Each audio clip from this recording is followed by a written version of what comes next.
The drawing tube was leaning against my apartment door when I came home from being fired, and the first thing I noticed was the cap, taped, the way Wendell taped every tube he ever sent me, 2 careful strips in an X, because he didn't trust the friction caps to hold. My name on the side in his block capitals, in the hand of a man who had been in the ground for 19 days. 11 hours earlier, Vikram Anand had stood in the glass conference room on the 31st floor of Brennan Ultramare and told the partners I'd confused a job with a calling. He'd let it land slow, watching the table, then had my badge deactivated before I reached the lobby.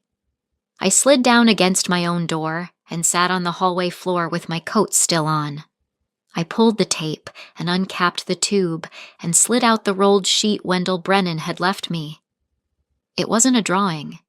I never thought I'd be the kind of woman who could recognize a dead man's handwriting from across a hallway, but I'd spent 17 years reading Wendell Brennan's notes in the margins of my drawings, and the brain learns what it loves.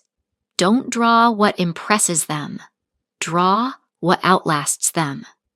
He'd written that on the corner of my very first submission at the firm, a competition entry I was sure was brilliant, and he was sure was hollow, and he'd been right, and I'd never forgotten it.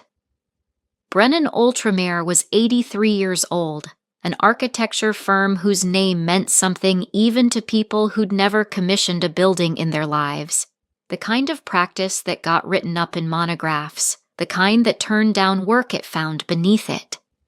It had been founded by Wendell's father and a Milanese engineer named Ultramare, who died before I was born, and it was built on one stubborn principle that Wendell guarded the way other men guard money, that a building is a promise to the people who haven't been born yet. Not a product, not an asset class, a promise. He used to say that any firm could put up a tower. The question was whether it would still be worth looking at when everyone who'd approved it was dead. I came to him at 26, from a corporate practice that designed airport retail concourses, miserable and good at a thing I didn't respect. He hired me as a junior designer over the objections of a studio that wanted someone with a flashier portfolio.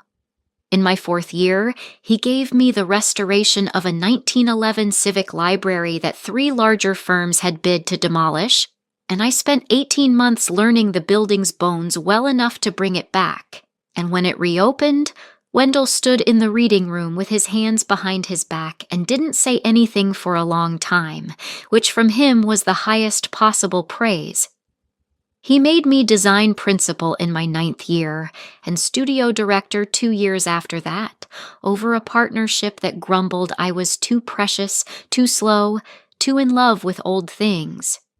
I know he fought for it because he told me in his office, with the late light coming sideways across the model table he'd had since 1984. They wanted someone who could turn the work around faster, he said. I told them speed is how you build something nobody remembers. The firm doesn't need faster. It needs someone who understands what the name is for. He'd looked at me over his glasses, the way he did when he was about to hand me something heavy. Guard it, Brian E. When I'm gone, they're going to want to turn this place into a logo on a lease agreement. Don't let them. Guard what it's for. I told him I would.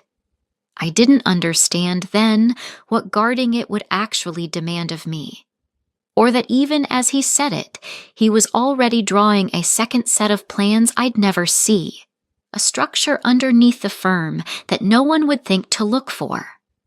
For 5 years as studio director, I gave Brennan Ultramare everything I had.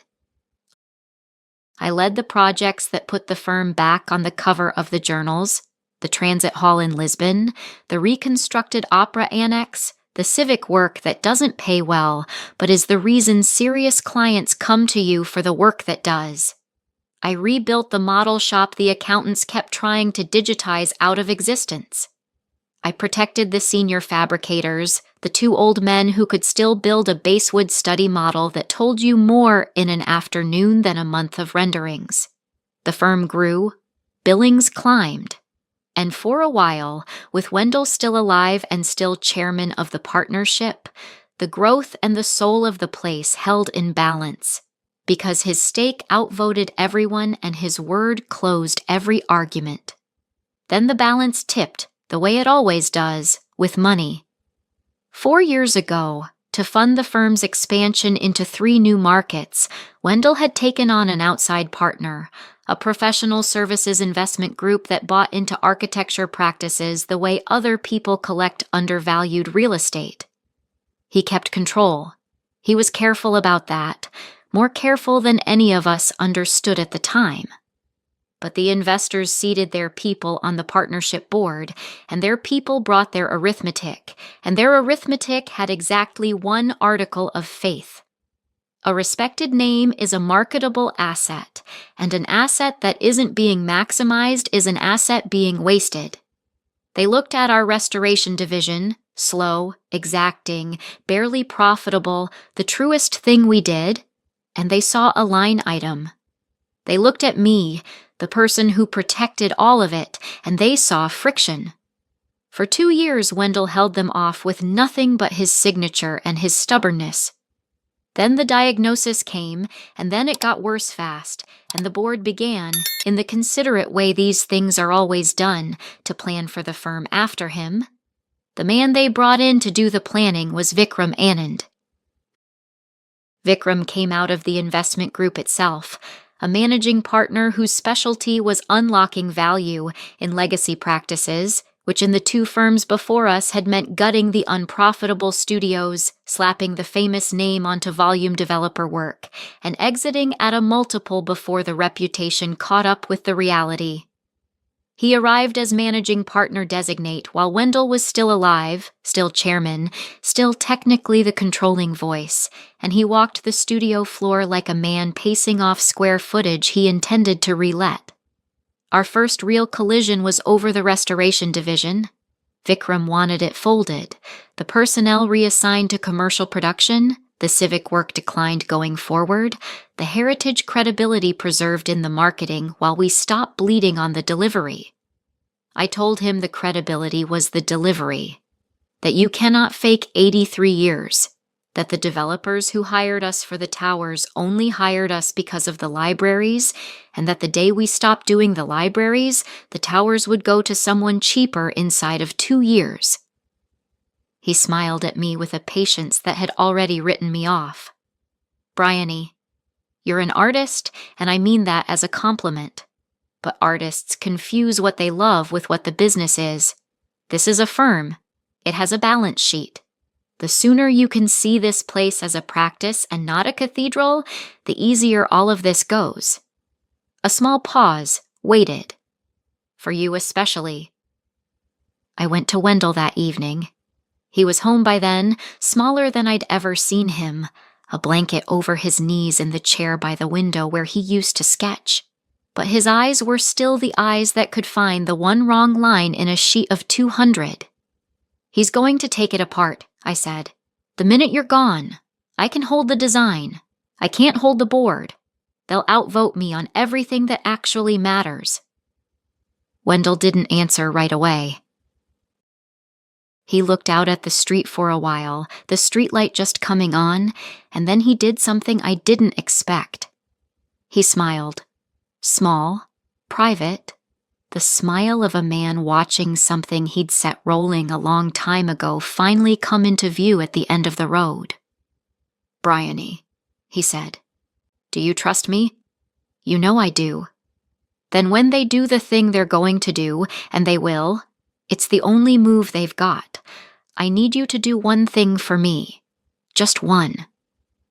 His voice had gone thin, barely over the rasp of his own breathing. Don't argue with them in that room. Don't give them a fight to win. Let them act. Let them put it on paper, with a vote and a date. He reached out and closed his hand around my wrist, and there was more strength in it than I thought he had left. Then go home and look at your door. I didn't understand. I thought it was the morphine, or the soft wandering of a tired mind near the end. I told him I would, the way you agree with someone you love when they've started to drift. He nodded, satisfied, and let his eyes fall shut. He died 9 days later. The memorial filled the largest hall the firm had ever designed, and it was full of people who had wanted the name and merely endured the man.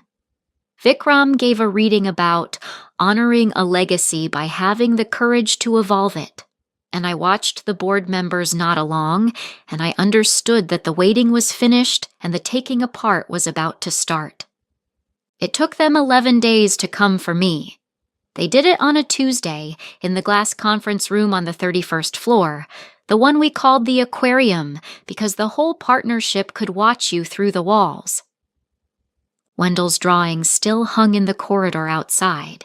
They hadn't taken them down yet, which I'd later think of as the only kindness in the whole thing, because it meant his work was in the room's sightline while they did it. Vikram had put it on the calendar as a studio direction review, which should have warned me, because Vikram had never cared about studio direction except as something to terminate. I came in with a presentation about the spring civic portfolio. I left without a title. The 40 minutes in between I've replayed more times than I'll admit. He let me go first. That was deliberate. Let her stand up and be passionate about the slow, beautiful things. Let her talk about the libraries and the fabricators, so that what follows reads as a verdict on all of it. I presented for 15 minutes. I talked about a courthouse annex we could restore instead of replace, about the basewood study models, about the 2 old men in the model shop who could still build them. Half the board watched their phones. Vikram watched me with the expression of a man waiting for a song to end so he could turn the radio off. When I finished, he let the silence go a beat too long. Then he stood and buttoned his jacket. "Thank you, Bryony. That was genuinely beautiful." He walked to the head of the table. "And it's exactly the problem." He addressed the room as though I'd already gone. "For 2 years I've watched this firm pour its best people into work that loses money on principle. We restore civic buildings that no developer would touch because touching them is charity, not architecture. We staff a model shop in an era of parametric software.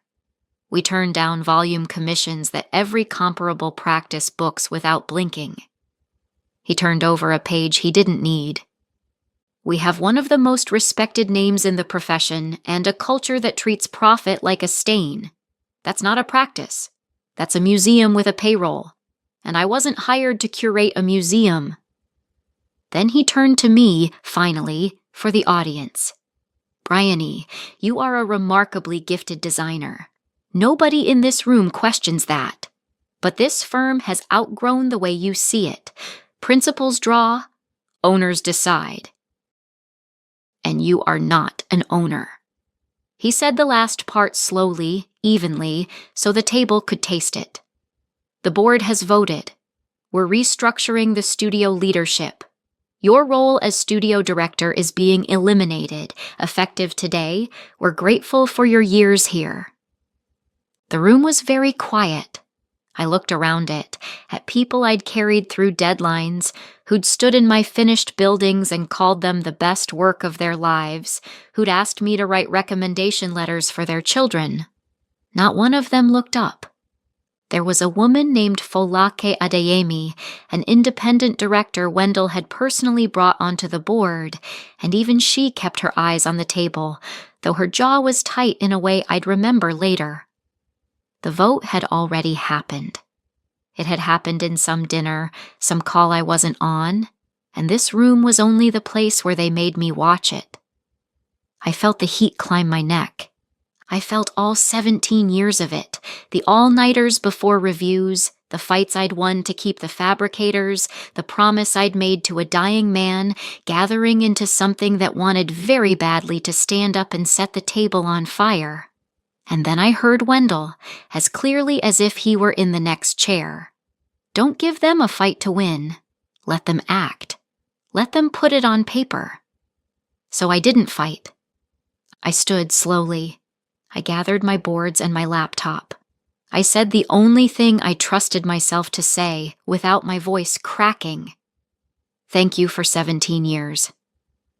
I looked once down the corridor through the glass, at the drawings of the man who'd built all of it and trusted me to keep it whole.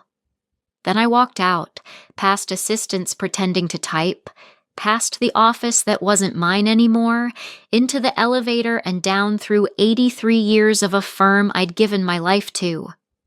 Vikram, I learned later, had my office boxed by end of day. He had the model shop's access badges reissued by Thursday, and my own deactivated before I hit the street. The credentials I'd spent 5 years building, the right to walk into the archive of every drawing the firm had ever produced, gone behind a reader that no longer knew my name. He moved fast, the way men move when somewhere underneath they're afraid that if they slow down, someone might ask whether they actually have the right. That night I sat in my apartment and let it hit me. I won't pretend I was composed. I cried, the ugly kind, 17 years of it at once. I poured a glass of wine I didn't taste. I wrote and deleted a dozen versions of a message to the partnership that would have felt extraordinary for about 6 seconds and finished my career in the profession for good. Sometime after midnight, I made myself stop, and I sat with the last strange instruction of a dying man turning over in my chest like a stone I couldn't put down. Let them put it on paper. Then go home and look at your door. It made no sense. There was nothing at my door. The vote was taken, the badge was dead, the boxes were packed. Whatever Wendell had pictured in his last clouded weeks, the world had already moved past it. Men like Vikram don't get stopped by sentiment, and they certainly don't get stopped by the wishes of the dead. I went to bed believing it was finished. The next evening I came home, and the drawing tube was leaning against my door. Let me stop here a second, because I need you to understand exactly where I was standing when I pulled the tape off that tube. I'd just lost the thing I'd given 17 years of my life to. I'd cried most of a night over it. I had no plan, no leverage, nothing but a dead man's strange little instruction to go home and look at my door. So tell me honestly, down in the comments, has someone who's gone ever left you something they'd arranged before you knew you'd need it? What was it? And when did you understand what it meant? I read every reply. And if you've ever watched someone take a beautiful thing apart just to turn it into a number on a slide, stay with me and subscribe, because what was rolled inside that tube is the exact moment the whole firm tipped back the other way. A second sheet was rolled inside the first, tucked into the core of the tube where you'd never feel it through the cardboard, heavier stock, the cotton rag paper a law office uses, not the trace I'd expected from Wendell. But there was a note too, a single sheet in his block capitals, paper clipped to the front. I read that first, sitting on my own hallway floor with my back against the door I'd just unlocked. Bryony. It began. If you're reading this, I'm gone, and they've done what I told you they'd do. I'm sorry I couldn't spare you that room, but I needed them to act first, in writing, where no one could take it back. You kept your promise to guard the firm. Now I keep mine to guard you. Unroll the second sheet. WB, I unrolled the second sheet. I'm not a lawyer, but you don't spend 17 years inside a practice owned by careful old money without learning to read the grammar of control, and the grammar on that sheet was unmistakable. It was a deed of trust, executed and notarized 8 months before Wendell died. 8 months, while Vikram was still walking the floor measuring it for relets, while the board was still treating Wendell's control as a courtesy that would evaporate the moment his heart stopped. It hadn't evaporated. That was the entire architecture of it, and I had to put the sheet down on my knees to take it in. When Wendell brought the investment group in 4 years earlier, everyone, the board, the investors, Vikrami, had assumed his controlling stake was a personal holding that would pass through his estate like any other asset, to be probated, negotiated, diluted, absorbed. Every plan they'd made rested on that one assumption. But Wendell had not let his control pass through his estate. 8 months before he died, he had moved his controlling partnership block, the decisive interest in Brennan Ultramare, the block that outvoted the investment group's combined stake, into an irrevocable trust.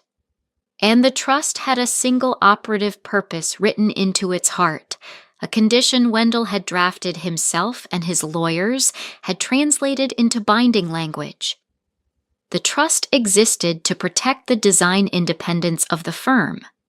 Its voting power was to be directed by a designated protector, a role Wendell had filled himself while he lived, and upon his death, the trust named his successor, the person whose judgment would now command the controlling block. The successor was me. I read it 3 times. Brian E. Aldridge, design principal. Then a clause that stopped my breath cold. The trust's full protections were to activate, and the protector's authority to become absolute upon any action by the board to remove the firm's senior design leadership from her role or to materially diminish the design independence of the practice. He'd built a trap, and he'd baited it with me. He'd known, with the certainty of a man who'd run the place 60 years and watched the investors circle for exactly what they'd do the day he was gone. And he'd arranged it so that the very act of removing me, the thing they were so sure proved their power, was the thing that detonated the transfer of real control into my hands. Don't give them a fight to win. Let them act. Let them put it on paper. They'd voted. They'd put it on paper. They'd eliminated my role, effective today, with a dated and documented board resolution. They'd armed it themselves. I called the number printed at the foot of the deed, a firm I knew by reputation, old and quiet, the kind that handles the affairs of people who own things meant to outlast them. I gave my name. There was a pause, and then a senior partner came on the line, a woman named Cordelia Marin who, it turned out, had been waiting 19 days for my call. "Ms. Aldridge," she said, "I'm very sorry for your loss. Wendell was a long client and a singular man." A beat. "Has the board taken any formal action regarding your position?" "They eliminated my role yesterday. Documented vote. Effective immediately." The silence on the line had a grain to it, the texture of a careful lawyer hearing that her late client's instructions had landed exactly to plan. "Then I'd advise you to sign nothing, accept no separation terms, and speak to no one at the firm until we've met. The trust's provisions have activated. Do you understand what that means?" "I'm starting to." "It means," Cordelia said, "that from the moment that board voted to remove you, you became the person who directs the controlling interest in Brennan Ultramare.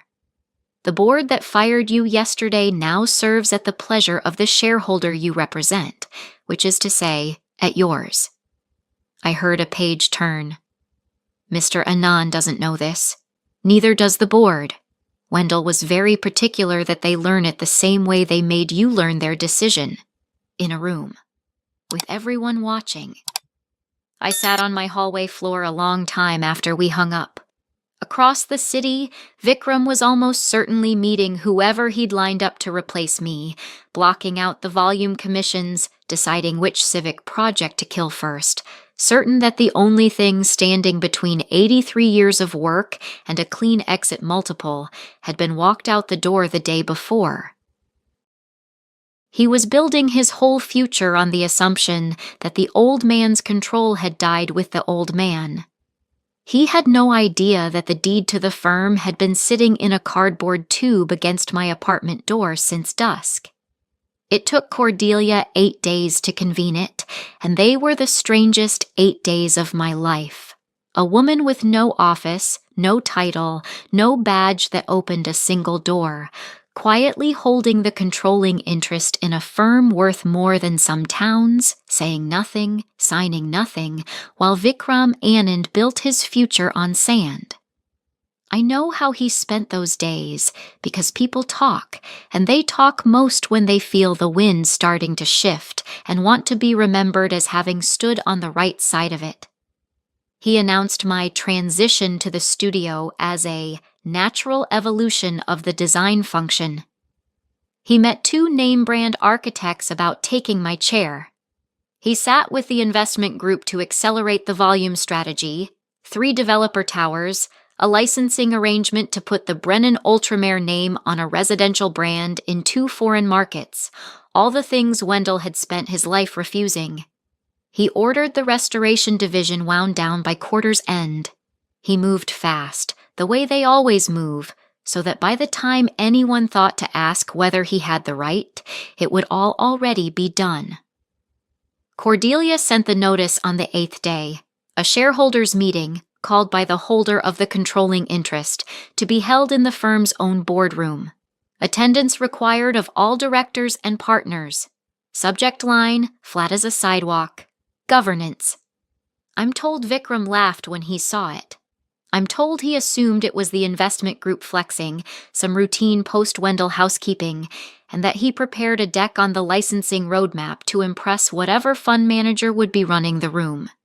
He didn't connect the meeting to me. Why would he? I was a deleted line on an org chart. I was, in his own words to a partner that week, already behind us. I arrived last, on purpose. Wendell taught me that years ago, before a competition jury. The room belongs to whoever it waits for. The boardroom was full when I opened the door. The whole board, the investment group's representatives, Vikram at the head of the table beneath a framed elevation of the first building the firm ever completed, mid-sentence in his deck, a slide glowing behind him that read, scaling the name in a typeface Wendell would have walked out over. The talk stopped when the door moved.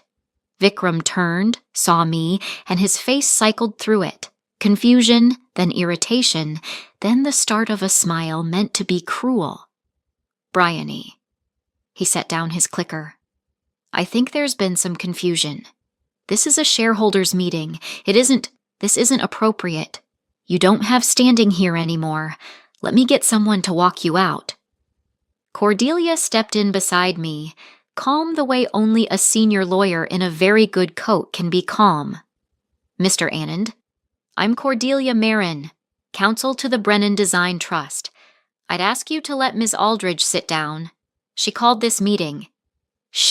What? The smile slipped.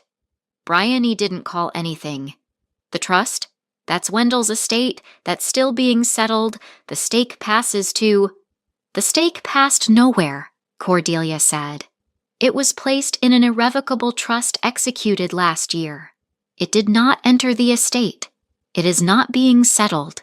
It controls this firm, and the trust's voting power is directed by its protector, whom Wendell named as his successor. She let it sit exactly 1 beat. Ms. Aldridge is the protector. She has been from the moment of his death, and her authority became absolute the day this board voted to remove her. The room went so still I could hear the air handlers in the ceiling. I watched it move around the table. The investment group's people first, because they read share structures the way I read a section detail, and they were already doing the arithmetic, already understanding that the controlling block they'd assumed they were inheriting a path to had been sealed beyond their reach 8 months before any of them saw it. Then it reached the directors, one at a time. Folake Adeyemi put her hand flat on the table and let out a breath, and I understood all at once that she'd known Wendell well enough not to be entirely surprised. And then it reached Vikram. I'll give him this much. He tried. He was a closer. Rooms were where he'd always won. This is absurd, he said, and his voice climbed the register they all climb to.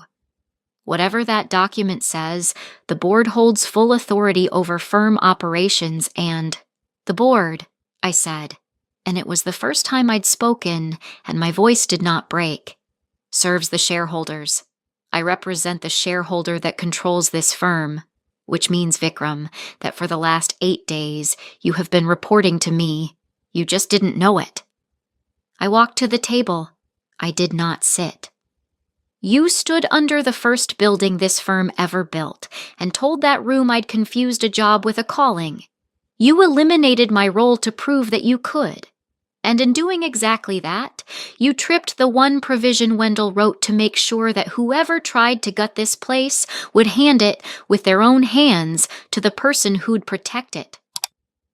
I looked up at the framed elevation, at the careful line of a building drawn before either of us was born. He knew you, Vikram. He knew all of you. He designed it so your worst instinct would be the thing that finished you.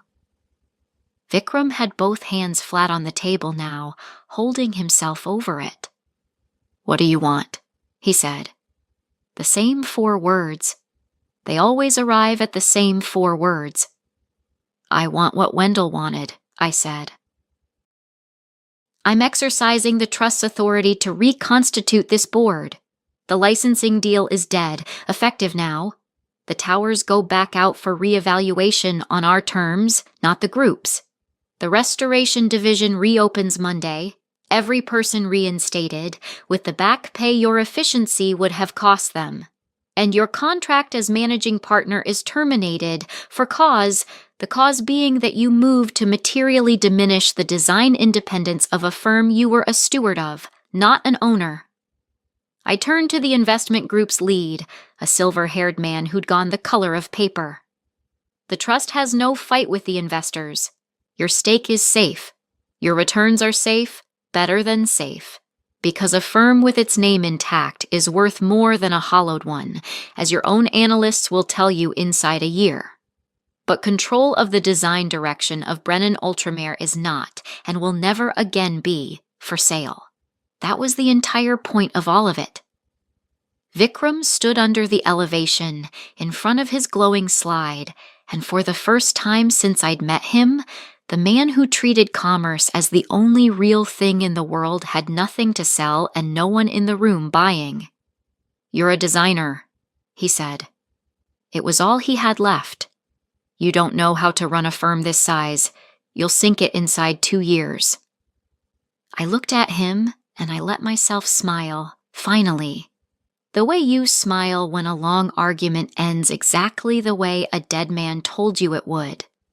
The anchor he'd built his whole exit around, the $284 million valuation he'd promised the group he'd unlock by carving the soul out of the place, was sitting in his own deck on the screen behind him, and it had just become a number he no longer controlled. "No," I said, "but I know how to keep one worth running."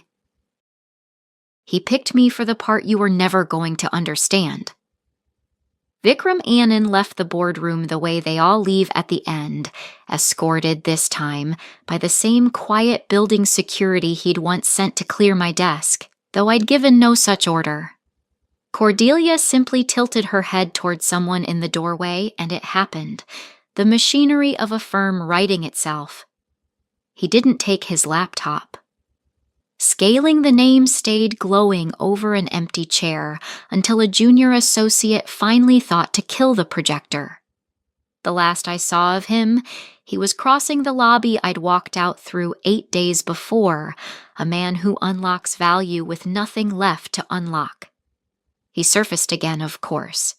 They always land, because there is always another board somewhere that mistakes a confident voice for a steady hand and hires the man who modernized 3 respected practices without ever asking too closely what was standing when he left. I'm told he tells it differently now, that he stepped back over a governance disagreement, that the trust was a loophole, that he'd recognized the firm's real worth from the start. The people who know the truth let him say it. There's no profit in correcting a man who has appointed himself the narrator of his own undoing. The firm didn't merely survive, it came back to itself. I reopened the restoration division that Monday, and I won't pretend I held it together when the two old fabricators walked back into the model shop, the one who'd been cutting basswood at Brennan Ultramare for 31 years, the joiner Wendell had hired off a cathedral scaffold in another decade, both of them reinstated, with the back pay his efficiency had tried to pocket. I killed the licensing deal in a single email. I pulled the 3 developer towers and let 2 of them go to firms that wanted them more than we did.